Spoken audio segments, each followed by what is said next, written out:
السلام عليكم ورحمة الله وبركاته، أهلا وسهلا بحضراتكم في ويب فور. معانا النهارده مباراة قناة إسماعيلية والأهلي في الجولة العاشرة من دوري نايل موسم 25/26. النهارده المباراة بعنوان كابتن عماد ورجوعه للمقدمة. بعد الفاصل هنتكلم عن تشكيل النادي الأهلي، إيه اللي عمله كابتن عماد النحاس.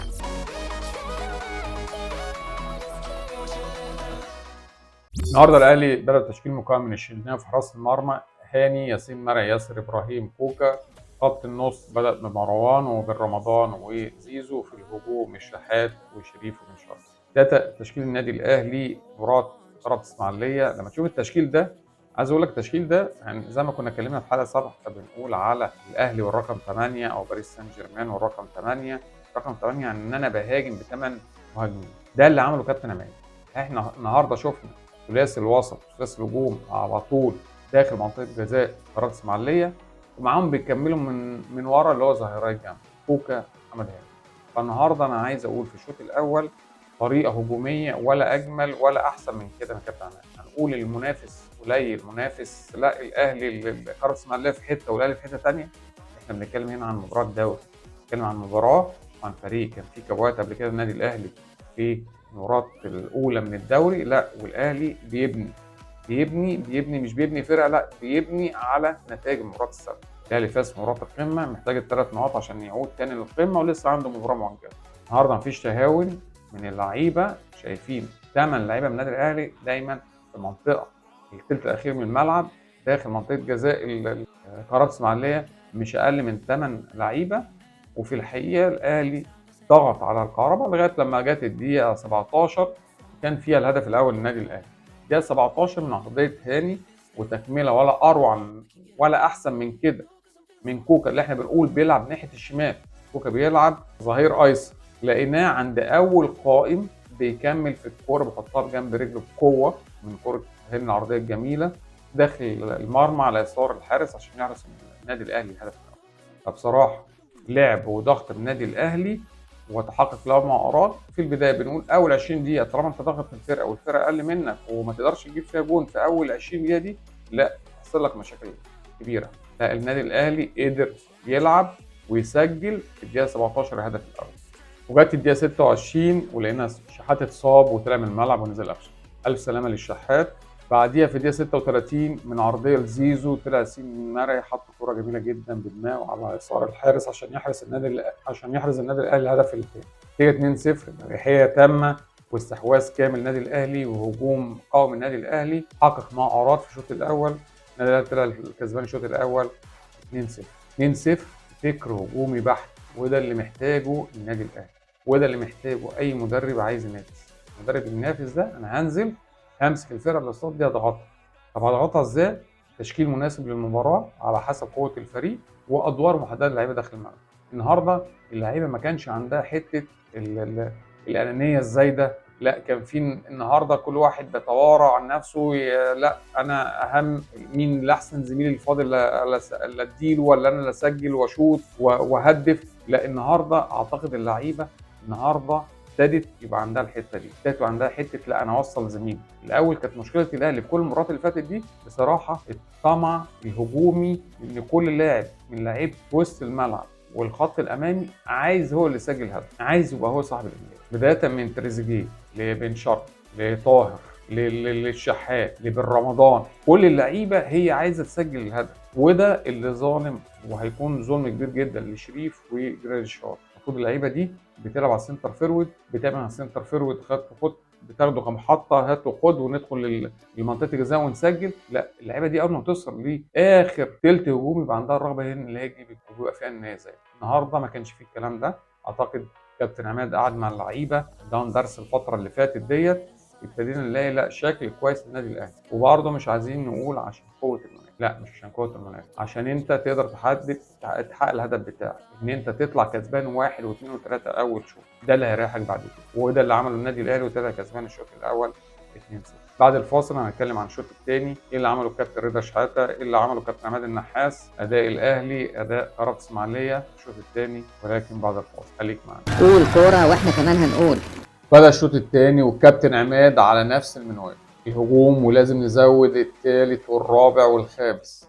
وده اللي شفناه اداء النادي الاهلي، ضغط هجومي الى ان جاءت الدقيقه 50 بعرضيه من زيزو بيطلعها المدافع، ردة تشريف داخل المنطقه، حطها في المرمى على طول، مرمى الخارج. وده اللي عايزينه من اي مهاجم، ما نفنش على طول، هي على طول جايه لك برجلك في الحته الفاضيه جوه جوه الجون على طول، خلاص راحت نفسك وراحت فرقتك. نوصل الاهلي للهدف التالي وتصبح نتيجه 3-0.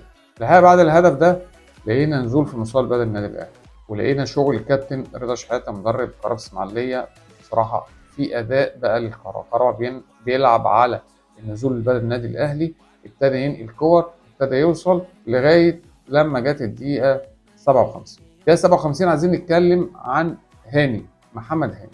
محمد هاني مقدم مباراه كويسه دفاعا وهجوما. جت الدقيقه 57 وحصل التخاذل، اللي هو اللعب شويه اللي هو ايه، بتهاون سن. تهاون سن، الراجل رجع بيك لنص الملعب، كل ده جوه 18 في اتجاه لنص الملعب، لا وراح راجع تاني بيك على خط المرمى. لازم قوه، لازم ما يخليش الراجل ده يعمل عرضيه. هي خطوره العرضيه في ايه؟ ان لو راح لخط المرمى وعمل عرضيه ما ادلوش الفرصه دي. خذلنا شويتين ثلاثه في الحته دي. هاني اتعملت العرضيه، راحت لبوناجم على القائم البعيد، حطها بدماغه في الارض، دخل الهدف الاول لقرص اسماعيليه. الهدف الاول لقرص اسماعيليه كان في الدقيقه 57. بصراحه ما زال النزول البدني النادي الاهلي مستمر.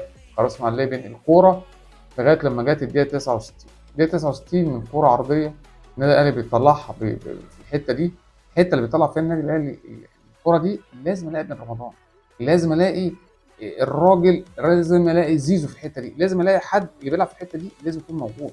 لازم يكون موجود ليه؟ لان الكره اللي بترد من المدافعين في المنطقه دي لازم في تغطيه من المهاجم على ال 18.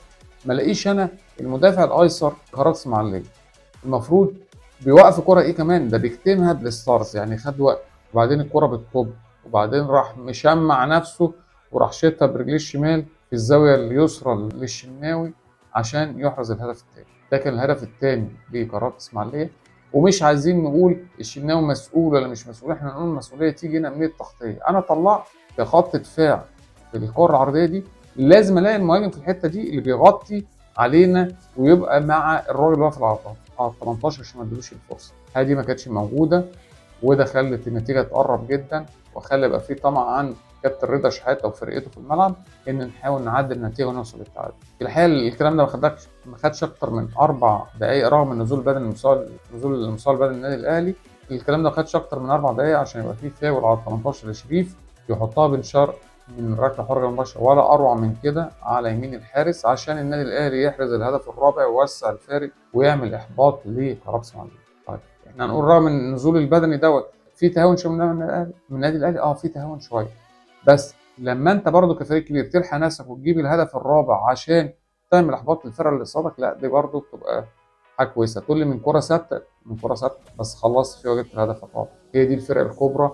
لا انا بالظبط اعرف امتى استغل الفرص واقضي على امال المنافس، رغم ان كان في نزول في المستوى البدني. وده كابتن عماد برضه لازم يلاقي له حل. النادي الاهلي بيجي في الشوط الثاني بعد مباراه الزمالك بنلاقي نزول المستوى البدني، لا لازم اللعيبه تبقى واقفه على رجليها. بس اللي احنا شايفينه النادي الاهلي عرف يعمل اداره كويسه للاعبين اللي عنده، سواء لعيبه الدكه او اللعيبه اللي جوه الملعب، عرف يوصل للهدف اللي كان يرجوه من المباراه، وهو ان انا اقلل الفارق وصل نقطه 18 عشان ارجع تاني للمقدمه مكان الطبيعي للنادي الاهلي. وقد كان الكابتن عماد عمل اللي هو عايزه، وصل للنقطه 18 تساوى مع المصري في المركز الاول بفارق الاهداف، يليه الزمالك ثم النادي الاهلي فارق الاهداف، ولكن النادي الاهلي ليه. طب ايه الاستفاده بقى، او ايه اللي احنا استفدناه من مباراه زي دي كنادي اهلي؟ النادي الاهلي يسال نفسه السؤال ده، كابتن عماد والجمهور واللعيبه، ايه اللي احنا استفدناه من استفدنا ان انت بتلاعب فرقه كبيره، بتلاعب فرقه صغيره. انا نازل عشان اخد الثلاث نقاط، نازل عشان اضغط الفرقه الصغيره، نازل طول ما الفرقه حاطه هدف ليها ان ما يعديش اول ثلث ساعه الا وانا محرز الهدف ده، هياخدك في حته ثانيه، خصوصا مع الفرق الكبيره زي النادي الاهلي، نادي الزمالك، نادي بيراميدز، لا ياخدك لحته ثانيه. وصلت الهدف بتاعك ده، العب ان انت تغطي الجون الثاني والثالث، ده اللي انت لازم تعمله. ده اللي الزمالك النهارده ما قدرش يعمله في المباراه بتاعته. النادي الاهلي بعد ما جاب الجون الاول نادي الزمالك في الدقيقه 39 مش قادر يغطي الجون، لا النادي الاهلي لعب بقوه، غطى الجون في الدقيقه 36، جاب الجون الثاني، ومع بدايه الشوط الثاني بعد 5 دقائق جاب الجون الثالث. لا تعمل احباط للفرقه، حتى لو الفرقه حاولت ترجع زي ما حصل مع قرارات اسماعيليه، لا النادي الاهلي قضى بالجون الرابع على امال قرارات اسماعيليه. طيب اللي احنا شفناه لا شكل هجومي ممتاز، ولكن يبقى السؤال الدائم في النادي الاهلي منذ اكثر من 15 او 20 سنه، خط الدفاع. خط الدفاع ملوش حل، وخط الدفاع هيخلي مرمى النادي الاهلي يستقبل اهداف في كل مباراه. الكلام ده احنا مش عايزينه في بطوله افريقيا. بطوله افريقيا لا ياخدنا في حته ثانيه خالص، لا لازم النادي الاهلي يلاقي مشكله في خط الدفاع، وانا مش شايف ان في مستوى مدافعين في الدوري المصري يقدر النادي الاهلي يستفيد بيهم في الانتقالات الشتويه اللي جايه. لازم النادي الاهلي يشوف له حل في الموضوع ده. طبعا كثره اصابات خط الدفاع مع عدم وجود تجانس هو ده اللي بيسبب النادي الاهلي يستقبل عليه. دي يعني ده صداع هيبقى في دماغ النادي الاهلي، لازم النادي الاهلي يلاقي له حل الفتره الجايه عشان تقدر تستمر الانتصارات والمنافسه على بطوله الدوري والوجود في التواجد في المقدمه دايما. صراحه شابوه كبير لكابتن عماد ولاعيبه النادي الاهلي، ان لا انا مشيت، انا وصلت اللي انا عايزه، احنا دلوقتي واصلين في الجوله العاشره اهو، ناقص لي المباراه، لا وانا في المقدمه وبيسلم مباراه يعني اكسبها ابقى فارق عن المنافسين بتوع ب3 نقاط. لا اداء ممتاز الشوط الاول، تهاون نتيجه نزول مصطفى البدني في الشوط الثاني، كابتن عماد يقدر يشتغل عليه. ولازم يا كابتن عماد نشتغل على بن رمضان شويه. بن رمضان لاعب يطلع منه، شايف لازم تغيير الاداء والوجبات المطلوبه منه. شايف ان بن رمضان لازم تقلل عنده الحته الدفاعيه شويه، طبعا يقدر مع زيزو يلعب الثلاثي الهجومي ده بشكل كويس جدا. الاثنين دول لو اديتهم اريحيه، حريه حركه في الملعب، عدد انتقال ومراكز، لا هيطلعوا كتير جدا. بن رمضان لا محتاج نظره، النادي الاهلي عايز يحس ان حط فلوسه في اللعيب المظبوط. يعني انا بسمع من صحابي وحبايبي بيتكلموا ان احنا حاسين لا الفلوس دي لسه مش جايبه ثمارها، شراء اللعيبه دي سواء بن شرقي او بن رمضان او اللعيبه اللي النادي الاهلي اشتراها دي لسه، او رجوع الشريف والكلام ده لسه لا مش شايفينه. لا الفتره الجايه كابتن عماد هيحط ايده على الكلام ده، يشتغل بن رمضان كويس جدا. لما بن رمضان بيشيل منتخب تونس عايزين نقول شيل النادي الاهلي، النادي الاهلي مليء بلاعيبته وابنائه، لا بس بن رمضان يعمل اضافه قويه للنادي الاهلي. عايزين شغل على بن رمضان الفتره الجايه. ده كان تحليل المباراه. تحليل المباراه النادي الاهلي النهارده، النادي الاهلي نقدر نقول عليه هو الرقم 8، هو انا بهاجم ب8 لعيبه، 8 لعيبه وصلوني ل4 اهداف.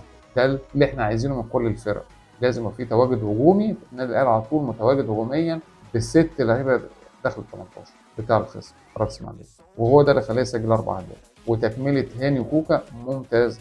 عايزين نشوف الاداء ده في كل مباراه، وعايزين نشوف الاداء يعلى من المباراه الثانيه. في نهايه المباراه هنقول مباراه متوسطه المستوى، النادي الاهلي يستحق الفوز، طبعا يستحق الفوز. الف الف مبروك للنادي الاهلي، وعرض لك فعلا لقرارات اسماعيليه الصاعد الجديد دوري نايل، دوري ممتاز، وكابتن رضا شحاته مدربه الكفء المجتهد. ان شاء الله نشوف مباريات اقوى الفتره اللي جايه بعد توقف الدوري. النادي الاهلي عنده يوم 17 ماتش مع بطل بوروندي في الدور التمهيدي لبطوله افريقيا، بطوله الابطال، وعنده ماتش يوم 21 اللي هو ماتش في الدوري بعد السنه في الدوري يوم 21 مع الاتحاد السكندري. كل التوفيق لكل الفرق المصريه، اتمنى نشوف دوري قوي ان شاء الله. كان معاكم هشام حامد حكم الكوره في قول كوره. السلام عليكم.